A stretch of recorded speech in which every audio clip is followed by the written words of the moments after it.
kalbant apie norus ir tikslus, ir tu paminėjai, kad tu pas mane darėjai, tai buvo 2019 vienos dienos moterų stovykla, vision board, žodžiu, svajonių lentų darimo.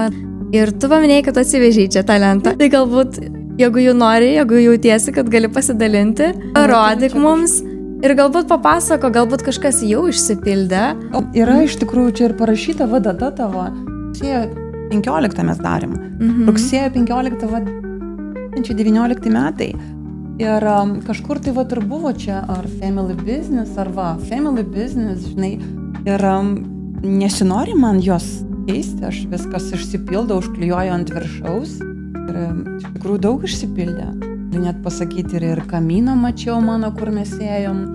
Ir matau net, kaip ir tau minėjau, podcastas žodis irgi yra, žinai, ir matai, ir pinigai be abejo turi būti, ir mano sportas čia yra, ir knygų klubą, kurį sukūriau, ar ne, irgi pasirodo čia yra. Kas yra gerai, kad mano vyras irgi turi tokią vision board, ir pas jį vision board'e jisai buvo užklijavęs ir aš pamačiau oro balionus. Žinai, ir iš tikrųjų buvo labai įdomu, kad tada ir važiavom į kelionę, kur aš padėjau jam įgyvendinti tai, ką jisai nori. Jis nebūtų užklijavęs to paveikslėlio, niekada gyvenime net nebūčiau mačius, žinai, jo. Tikrai dėkinga tau, tai buvo mano pirmasis vision board ir tu irgi esi mano ta istorija, kuri yra. Taip, kad labai džiaugiuosi, tai kaip ir padariau tradiciją darbę.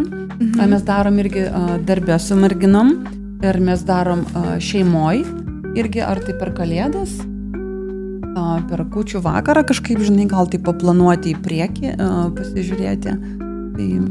Tai tikrai veikia. Galbūt aš buvau ta, kuri tave pakvietė daryti tą pirmąją svajonių lentą, bet aš tave dabar tikrai matau kaip tokia svajonių tikslų menedžerė, vadybininkę.